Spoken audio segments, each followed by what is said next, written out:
Good afternoon everyone. आज मैं संज्ञा टॉपिक का पार्ट सेकंड लेकर आई हूँ। संज्ञा टॉपिक का पार्ट फर्स्ट मैंने पढ़ाया था, जिसमें मैंने बताया कि संज्ञा किसे कहते हैं। मैंने संज्ञा की परिभाषा बताई, उसके भेद बताए कि संज्ञा के 5 भेद होते हैं: व्यक्तिवाचक संज्ञा, जातिवाचक संज्ञा, भाववाचक संज्ञा, समूहवाचक संज्ञा और द्रव्यवाचक संज्ञा।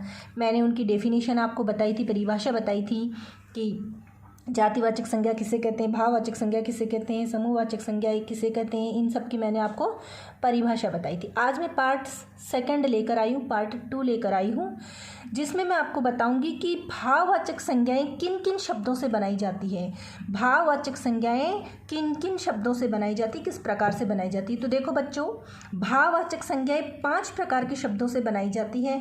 जातिवाचक शब्दों से भाववाचक संज्ञा बनती है, सर्वनाम शब्दों से भाववाचक संज्ञा बनती है, और क्रिया से भी भाववाचक संज्ञा बनाई जाती है, और अव्यय शब्दों से भी भाववाचक संज्ञा बनती है, तथा विशेषण शब्दों से भाववाचक संज्ञा बनती है। 5 प्रकार के शब्दों से भाववाचक संज्ञाओं का निर्माण होता है।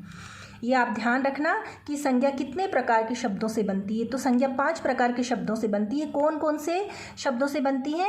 जातिवाचक संज्ञा शब्दों से बनती है, सर्वनाम से बनती है भाववाचक संज्ञा, विशेषण से भाववाचक संज्ञा बनती है, क्रिया से भाववाचक संज्ञा बनती है, और अव्यय शब्दों से भी भाववाचक संज्ञा बनती है। तो ये आप 5 का नाम ध्यान रखेंगे, और किस तरह से बनती है आज हम ये चर्चा करेंगे। तो देखिए बच्चों, सबसे पहले जातिवाचक संज्ञा से भाववाचक संज्ञा बनाना। तो जातिवाचक संज्ञा से भाववाचक संज्ञा किस तरह से बनाई जाती है, मैंने यहाँ पर आपको एग्जाम्पल दिए हैं कि किस तरह से बनाई जाएगी। तो ये जातिवाचक संज्ञा है, ये इधर जो लिखी हुई है ये जातिवाचक संज्ञा है इधर, और ये भाववाचक संज्ञा इन जातिवाचक संज्ञा से बनी हुई है। देखिए, मानव, बालक, मनुष्य, इंसान, बच्चा, लड़का, हिंदू, युवक, ये क्या है? ये जातिवाचक संज्ञा है। ये सारी जातिवाचक संज्ञा है। दास, भाई, पशु, दानव, मित्र, प्रभु, बंधु, दुष्ट, ये सब जातिवाचक संज्ञा है। इनसे हम भाववाचक संज्ञाओं का निर्माण करेंगे। इनसे हम भाववाचक संज्ञाएं बनाएंगे, जिससे मानव से मानवता बना, बालक से बालकपन, मनुष्य से मनुष्यता, इंसान से इंसानियत, बच्चा से बचपन, लड़का से लड़कपन, हिंदू से हिंदुत्व, युवक से यौवन, दास से दासता, भाई से भाईचारा, पशु से पशुता, दानव से दानवता, मित्र से मित्रता, प्रभु से प्रभुत्व, बंधु से बंधुत्व, दुष्ट से दुष्टता। इस प्रकार से जातिवाचक संज्ञाओं से हमने भाववाचक संज्ञाएं किस तरह बनती है ये देखा है। फिर देखिए, सर्वनाम शब्दों से भाववाचक संज्ञा बनाई जाती हैं। ये सर्वनाम शब्दों से भाववाचक संज्ञा है। तो देखिए, ये इधर सर्वनाम शब्द है और इधर इनसे भाववाचक संज्ञा हमने बनाई है। तो मम, अहम, स्व, पराया, आप, सम, ये क्या है? ये सर्वनाम है। अपना, निज, सर्वस्व, सर्व, एक, मेरा, ये सारी सर्वनाम शब्द हैं। इन सर्वनाम शब्दों से भाववाचक संज्ञा किस प्रकार से बनती है? तो देखो, मम से ममत्व बनता है, ममता भी बनता है, इससे ममत्व भी बनता है। अहम से अहंकार, स्व से स्वत्व, पराया से परायापन, आप से अपनत्व भी बनता है और आपा भी बनता है। सम से समता, अपना से अपनत्व या अपनापन, निज से निजत्व, सर्व से सर्वस्व, एक से एकता, मेरा से मेरापन। इस तरह से हमने सर्वनाम शब्दों से भाववाचक संज्ञा बनाई है। फिर देखिए बच्चों, विशेषण से भी भाववाचक संज्ञा बनती है। तो ये विशेषण शब्द हैं। देखिए, सर्वनाम किसे कहते हैं? संज्ञा के स्थान पर आने वाले शब्दों को हम सर्वनाम कहते हैं। आगे हम चर्चा करेंगे इन सब के बारे में। तो ये सर्वनाम है, ये संज्ञा के स्थान पर आने वाले शब्द हैं, इनको सर्वनाम कहते हैं। फिर देखिए, विशेषण से भाववाचक संज्ञा बनती है। विशेषण किसे कहते हैं? संज्ञा और सर्वनाम शब्दों की जो विशेषता बताते हैं, उन शब्दों को हम विशेषण कहते हैं। फिर देखिए, ये विशेषण है। लघु से लघुता बना, मूर्ख से मूर्खता बना, भला से भलाई, चतुर से चातुर्य, धीर से धैर्य, लाल से लाली, छोटा से छुटपन, स्वस्थ से स्वास्थ्य, तरुण से तारुण्य, ऊंचा से ऊंचाई। इस तरह से हमने विशेषण शब्दों से भी भाववाचक संज्ञा बनाई। फिर देखिए, क्रिया शब्दों से भाववाचक संज्ञा कैसे बनती है? क्रिया किसे कहते हैं? जिन शब्दों से किसी काम के करने या होने का पता चले उसे हम क्रिया शब्द कहते हैं। तो देखिए, ये क्रिया शब्द हैं। खाना, पीना, सोना, उठना, बैठना, ये सारी क्या हैं? क्रियाएं हैं जो हम सुबह से रात तक करते हैं। तो देखिए, ये क्रिया शब्द हैं, और इनसे हम भाववाचक संज्ञा बनाएंगे।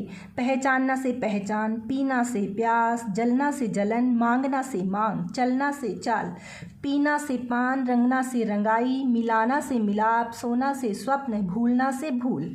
इस तरह से हमने क्रिया शब्दों से भाववाचक संज्ञाएं बनाई हैं। फिर देखिए बच्चों, अव्यय शब्दों से भाववाचक संज्ञा बनाना। अव्यय या अविकारी शब्द एक ही बात है। अविकारी शब्द होते हैं, विकारी और अविकारी शब्द। उन्हीं अविकारी शब्दों को ही हम अव्यय शब्द कहते हैं। तो अव्यय शब्दों से भी भाववाचक संज्ञा का निर्माण होता है। तो ये अव्यय देखिए, अव्यय शब्द निकट, धिक, समीप, शीघ्र, दूर, मना, ऊपर, भीतर, इनसे हम भाववाचक संज्ञा बनाते हैं। निकट से नैकट्य, धिक से धिक्कार, समीप से समीपता, शीघ्र से शीघ्रता, दूर से दूरी, मना से मनाही, ऊपर से ऊपरी, भीतर से भीतरी। इस प्रकार से बच्चों 5 प्रकार के शब्दों से भाववाचक संज्ञाओं का निर्माण होता है। जातिवाचक संज्ञा शब्दों से भाववाचक संज्ञा बनती है, सर्वनाम शब्दों से भाववाचक संज्ञा बनती है, क्रिया शब्दों से भाववाचक संज्ञा बनती है, विशेषण से भाववाचक संज्ञा बनती है और अव्यय शब्दों से भाववाचक संज्ञा बनती। 5 प्रकार के शब्दों से भाववाचक संज्ञा का निर्माण होता है। ये चीज़ आप ध्यान रखना। अब हमारा संज्ञा टॉपिक कंप्लीट हुआ। इस टॉपिक के हम कुछ क्वेश्चन हैं वो आपको सॉल्व करने हैं। नोटबुक में आपको ये क्वेश्चन करने हैं। और देखिए क्वेश्चन नंबर 1, संज्ञा की परिभाषा दीजिए। तो इसमें आप संज्ञा किसे कहते हैं वो चीज़ आ जाएगी। जातिवाचक संज्ञा और व्यक्तिवाचक संज्ञा में अंतर स्पष्ट कीजिए। तो इसमें जातिवाचक संज्ञा किसे कहते हैं और व्यक्तिवाचक संज्ञा किसे कहते हैं, दोनों की आपको डेफिनेशन लिखनी है। संज्ञा के कितने भेद हैं? 5 भेद हैं, नाम लिखिए, 5 के नाम लिखने हैं। द्रव्यवाचक संज्ञा की परिभाषा उदाहरण सही दीजिए। तो आप द्रव्यवाचक संज्ञा की डेफिनेशन लिखेंगे, परिभाषा लिखेंगे और उसके 5 एग्जाम्पल भी, कम से कम 5 एग्जाम्पल देंगे। भाववाचक संज्ञा किसे कहते हैं, इसकी भी परिभाषा लिखेंगे आप। समूहवाचक संज्ञा किसे कहते हैं, इसमें आप इसकी परिभाषा लिखेंगे। फिर देखिए उदाहरण सहित स्पष्ट कीजिए, यानी आप इसके कम से कम 5 एग्जाम्पल देंगे। फिर देखिए क्वेश्चन है, मिलान कीजिए। मैंने यहाँ पर कुछ नाम लिखे हैं, ये कौन से प्रकार की संज्ञा है, आप इनसे मिलान कर देंगे। इन शब्दों को पढ़िए और संज्ञा के भेद लिखिए। नीचे कुछ शब्द दिए हैं, इनको आप पढ़ो और ये कौन सी संज्ञा का प्रकार है, ये इनके सामने इनके भेद लिखो। हंसी कौन सी संज्ञा है, व्यक्तिवाचक है, जातिवाचक है, भाववाचक है, द्रव्यवाचक है, समूहवाचक, कौन सा है। ये आप इस प्रकार से इनको शब्दों को पढ़ेंगे और पता करेंगे कि ये कौन सा प्रकार है संज्ञा का, और उनके सामने उत्तर लिखेंगे।